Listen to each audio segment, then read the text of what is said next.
What do you find obnoxious in the fitness community? I don't know why people are very interested in my sensuality. My biggest goal in life, do you own your own house? I always get asked if I'm coming out with workout programs. How can I grow my glutes? Okay, I'm about to expose myself, but like sometimes it's necessary. If I have lip injections, how to detach from someone you love. Here's an interesting one that I want to talk about. Someone asked if I have any love interest in my life right now. Do you have any advice for how to gain / improve self-discipline? Someone asked to tell us your first kiss story.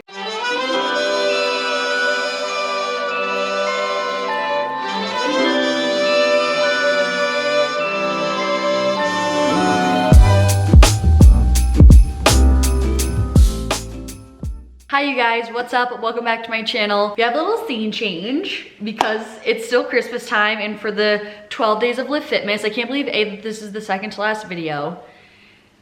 I feel like nostalgic for some reason. I get so like, I don't know, like I get so much like sentimental value to things. I'm like, oh, the first 12 days of Livfiit, but I feel like it's been a successful little run. And also this video is going up on Christmas Eve, so Merry Christmas Eve, Merry Christmas, just happy holidays, whatever you guys celebrate. I'm sending you guys so much love and I hope you guys really enjoyed this time with family or friends or loved ones or even by yourself, just like in peace and all that good stuff. So I'm gonna start with the most asked question that I've been avoiding for kind of honestly no reason. I thought I had a reason, then I was like, Liv, it's fine. So the question is, do you own your own house? Rent? Is it your family's? This whole, because I always get questions about like the house and where I live, and I always would just say I live with my brother, because I live with my brother. And I was kind of, I don't know why it made me nervous to like share it because I didn't want to come across a certain way or whatever, but I'm understanding like people genuinely ask me now because they're trying to see like how I'm able to afford this financially, etc. And I've also kind of opened up on my last assumptions about me video of like kind of my situation just in general. So the answer is I don't own this house. That'd be pretty sick if I did. This is my family's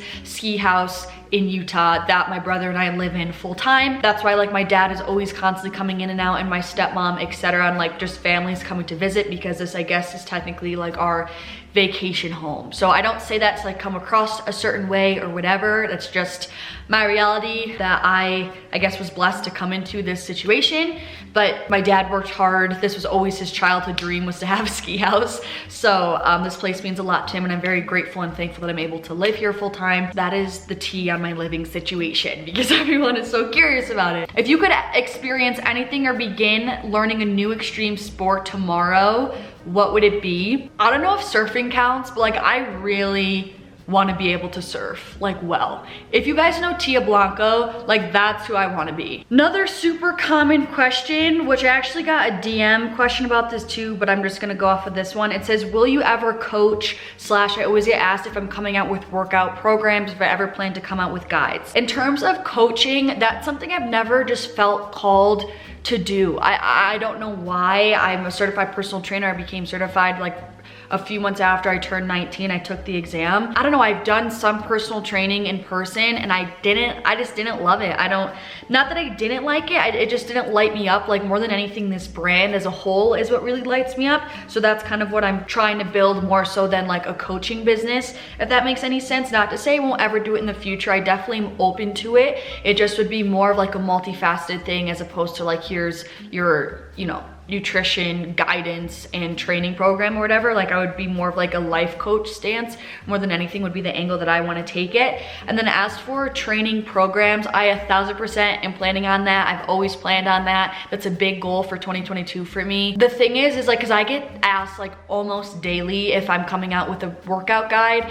And the thing is I want you guys to understand like how long, like that would be a big project, and that's something that would take me a lot of time, like at least months to curate and produce and put it all together. Like I refuse to just try to write down, you know, workouts for 8 weeks and put them on a freaking Word document and send it out to you guys. Like I would never, ever, ever, ever do that. This would be something that I want it to be, again, the same thing like I've been saying, super multifaceted, super holistic, like more than just a workout guide. I want it to be done very well. I want like a lot of pure love and intention to go into that project, as opposed to me just like slapping things on there and sending it out to you. So it's 100% a goal of mine. I just need you guys to be patient with me because I want it done right and I want it done well. And I do not want to like rush to get anything out. I wanna, you know, have video demonstrations for the exercises, etc., and have it more than just be workouts. With all your fitness goals, do you ever drink alcohol? If you do, how to get back on track? I'm not a big drinker. I don't drink often at all. The last time I like really got drunk was my birthday, which was like the end of June, so exactly almost 6 months ago. This is more than me like trying just to stay on track like with my physique in terms of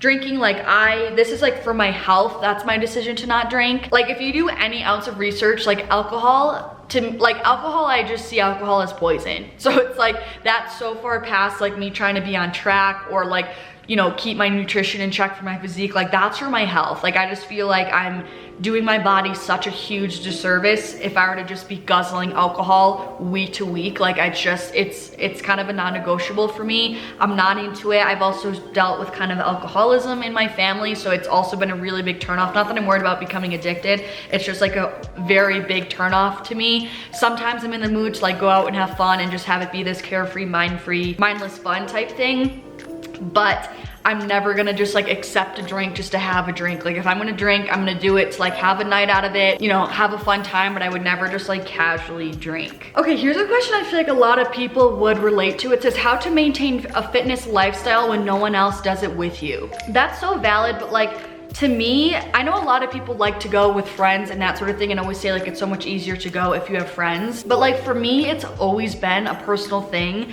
So I think just use this time to fall in love with the lifestyle and like develop the power of being able to do things alone and by yourself, and like find the beauty in having this be like a personal practice for you and something that's close to your heart. And know that like not everyone needs to understand or agree with what you're doing, but you know that, you know, I always say like know what your intention is, know why you're doing it, know it's important to you, and that's really all that matters. Just take it upon yourself to stay consistent with your actions and that sort of thing, and know that like this is an important thing to you, and it's gonna obviously, I think like when you do that, it's even has greater potential for longevity and sustainability when like you are the reason why behind what you're doing instead of depending on others or, you know, having that comfortability of someone else in the journey. So that's what I would say with that. Love this question. Do you want Livfiit to be more holistic / spiritual? Like do videos about tarot or crystals?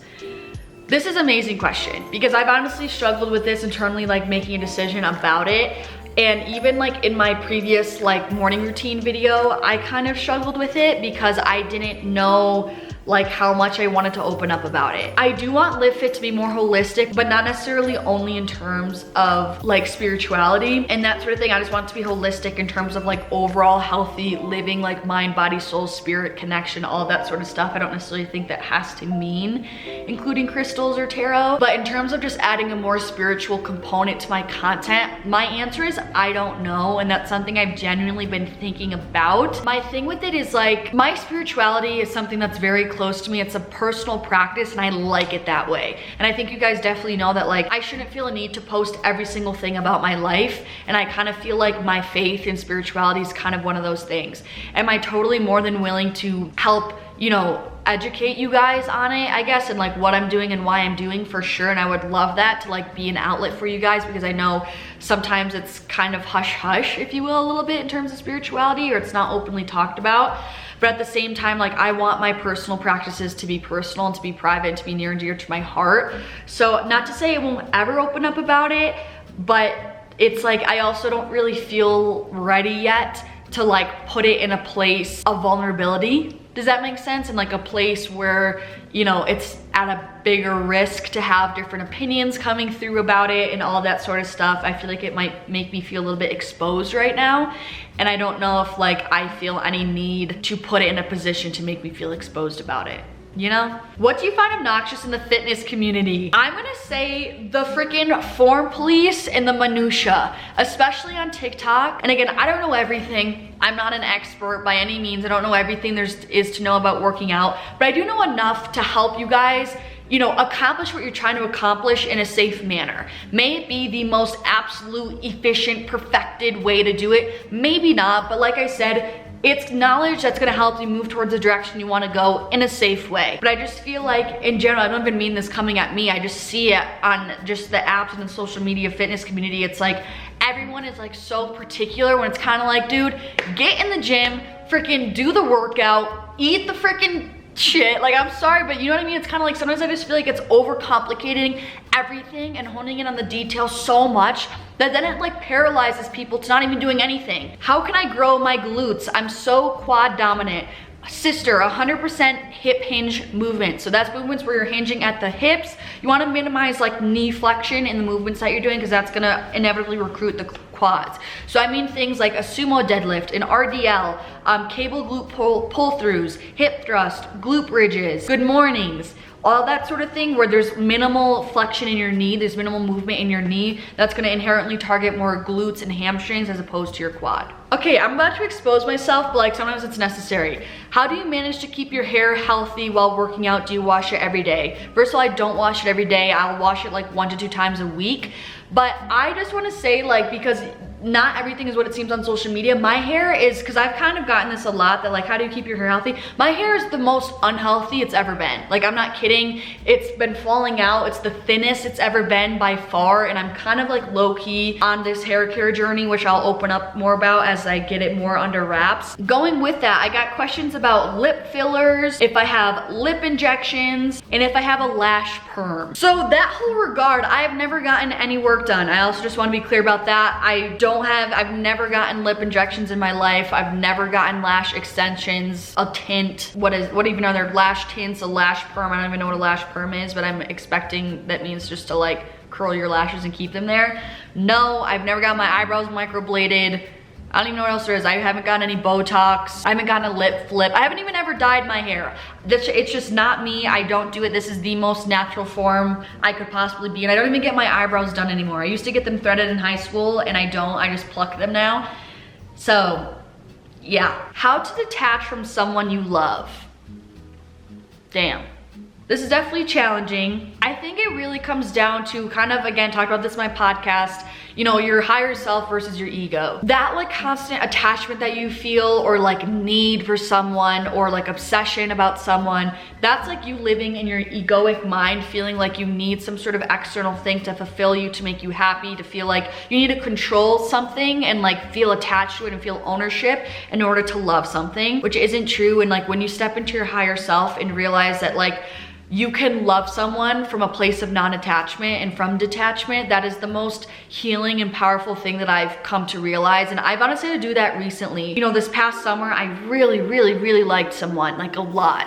And I kind of thought like we would be together. And without like getting too far into the details, because I don't really want to discuss it, like at the end of the day, I still had feelings for him, but it just, we weren't, it wasn't gonna work. It wasn't gonna come into alignment. And again, that doesn't mean that like I could just turn off my feelings for him or the love that I had for him. So I really needed to learn to love him from afar and tell myself like it's okay. And it's honestly more powerful to be able to love a person from afar. And the way that I really did that was just from affirmations. I was really into affirmations. I would just tell myself over and over again, I release all attachments. I release detachments. I release expectations. I release the need to know. I release control. I would just tell myself that over and over and over again. And I think it's just being very conscious and careful of the thoughts that you're having, because it's very easy when you break up with someone to just go through like hateful thoughts about them and just feel the need. Like people think that like fighting back with hate or like painting a negative picture of them is the best way to get over them. But to me, in my opinion, that just, you know, has negative energy just sitting in you and manifesting and curating. And that's what's it's easy to get hard metaphorically and, you know, ice them out and have that be what heals you, but it's not. That's just you like kind of numbing and, you know, painting a negative picture on something. But I feel like it's harder and more respectable and more powerful when you're still able to respect that person, see them in a positive light, appreciate who they are separate from you, and being able to love and respect and appreciate who they are from afar without ownership, without feeling like you need to be with them, without feeling like you need to be together in a relationship. I feel like that's where the true power lies.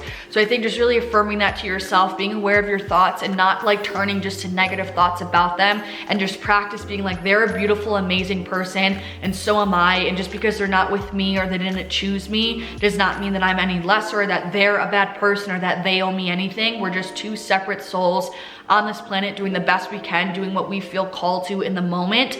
and still loving and appreciating them and realizing you don't need them and you're gonna be okay. Do you plan to spend the rest of your life in Utah? I definitely wanna live in other places, but I could definitely see myself raising a family here, like coming back and settling down. I think this is most likely gonna be my home base. Here's an interesting one that I wanna talk about. It says, do you masturbate / think it's healthy? This is something I didn't have a thought, like an opinion about until I struggled with losing my period.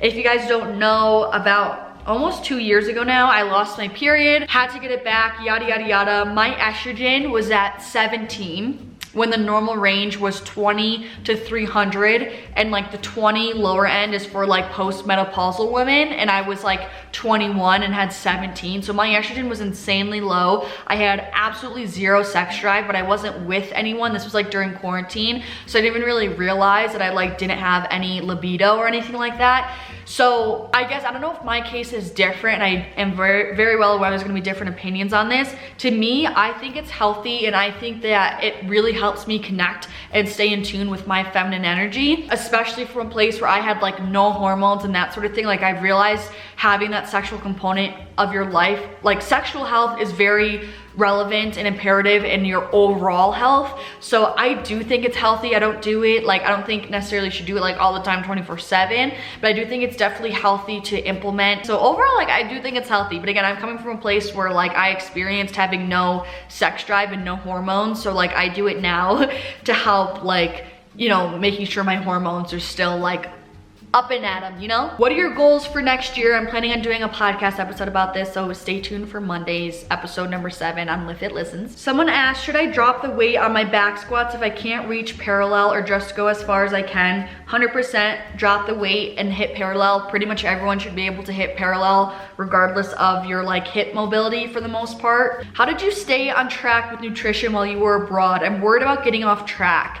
Okay, I honestly do want to touch on this really quickly because I was in the same boat as you. I was really worried about like just getting off track, maybe gaining weight, etc., because I was living with a host mom, so I had no control over what I was eating. I don't say this to alarm you, but like in the sense of just like an older sister advice, do not worry about it. Like, cause that's what I did, and then I went way too far the other way, and I was like, I ended up unintentionally restricting more than I needed to, and like it led me to not really asking for more food or anything like that. And then that's like, this is what sparked me going abroad, is what sparked all of my hormonal issues, because I was under eating so much. It like shocked my body, and then I suffered from a lot of hormonal issues, which I'm still honestly trying to pick up the pieces from.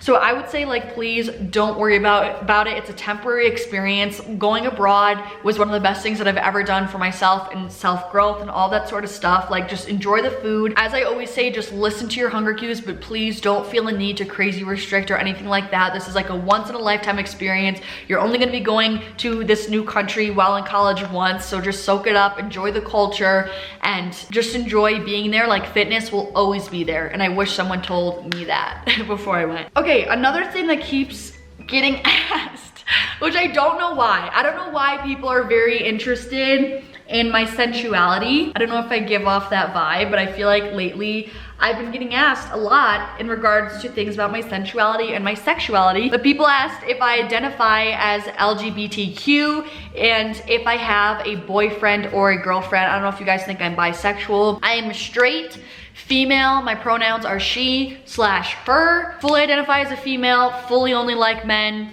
older men. I'm not bisexual, I don't like women. So I'm just gonna very clarify that. And no, I don't have a boyfriend and I don't have a girlfriend. Going with that, someone asked if I have any love interest in my life right now, like maybe a gym crush. Honestly, no. No one in real life who there's some potential. I really don't. I can't say that I don't still have feelings for someone in the past, but you know, listen, we can't make yourself stop loving somebody, I'll tell you that. My biggest goal in life, someone asked, what's your biggest goal in life? And honestly, without being dramatic, emotional me, my biggest goal in life is probably to raise kids. To raise kids, raise my children in the most loving, healthy environment that I possibly can, probably, is what I'm gonna say. I think about my kids a lot. I think about how I wanna raise them, and I just trying to like raise them in the most emotionally and mentally healthy way that I know how is probably my biggest goal right now. Someone has to tell us your first kiss story. Might as well for the fun of it. So I was like 16, I think. I was with one of my best friends, still best friends with her to this day. We snuck out from my mom's house actually, which was pretty decently far now that I think about it. Snuck over to this boy's house. He had another friend over. Well, I kind of remember this very vividly. I went inside with the guy who I had the first kiss with, who I ended up dating him for a year. We made bagels, and we were walking back down to the water outside, and he kissed me like as I was chewing a bagel as I was walking. And I'm not gonna lie, I had braces, and I had a sesame seed stuck in my braces. And like afterwards, I like felt it floating around, and I was like, did that go into his mouth too? Like, I don't know. That's so gross, but like the epitome of a first kiss story. Do you have any advice for how to gain/improve self-discipline?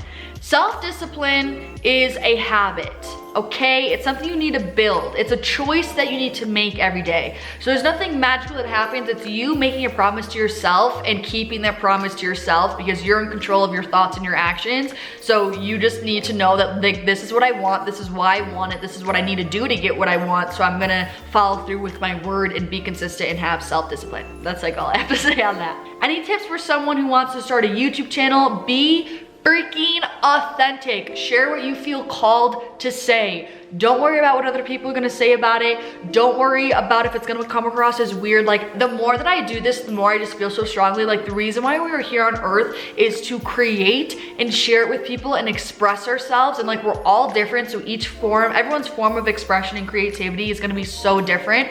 So if you just like release all of those worries of like fears and judgments and all that sort of stuff and just create from a super authentic, genuine place, like I just feel like it's gonna set you up for success, of course. And try to choose things, try to speak about things, or make content about things that's gonna bring value to people. Your dad visits pretty often. How often do you see your mom? I appreciate you asking this. My mom, both of my parents live back in upstate New York, but like I said, this is my dad's house, so he comes out here way often than my mom. But I see her, I have not seen her often since I've moved to Utah, just gonna say that. But I see her probably like 2 to 3 times a year. If you were to compete in the Olympics, I love this question. Which sport/event would you choose? If I could be anything, be sick at anything, I would choose to be either skier or surfing. I would probably choose to be really sick at those, but ideally, reasonably, like I low-key, what I was most likely to go for would be track. I honestly was really fast in high school, and I feel like I low-key maybe could have, if anything, would be track. This is a good one. How do you embrace divine feminine energy in such a sexualized world? I love this question, and honestly, I'm still trying to figure it out. And I feel like, cause even now in terms of like social media and what I post, like it's kind of frustrating when you have something like can be conventionally sexy, right? But like, I think just because something's sexy does not always necessarily mean that it needs to imply sex, which I know might sound so twisted, but just bear with me. Like, I think that things very well can still be sexy, but that doesn't necessarily mean that like, that you're trying to seduce someone on the other end of whatever you're creating. I think in terms of something being sexualized, that's kind of almost out of your control. I feel like that's the perception, interpretation of the consumer, not necessarily of the creator. Like, cause even now I struggle with this, like I'm saying, like there's sometimes where I wanna post photos where my poses, I guess, are more sensual or more sexy, that sort of thing, but I'm not trying to like seduce someone. It's just like me and my divine feminine energy. It's what makes me a female, right? So it's like, I struggle to find that line as well, but my personal thing is like, I think it's more so up to how people are interpreting it, which isn't my responsibility to try to control someone's perception of what I'm doing, because it's out of my control anyways. All right, you guys, that is it. Thank you so much for sending in questions. If you did, the next and final video of the 12 days of Live Fitness will be coming out this coming Monday. It's gonna be kind of like a thank you, yearly reflection, touching on the intentions for the year of 2022. I'm excited about it. So thank you guys so much for watching. I'm sending you guys so much love, and hopefully I'll see you in the next one. Peace out.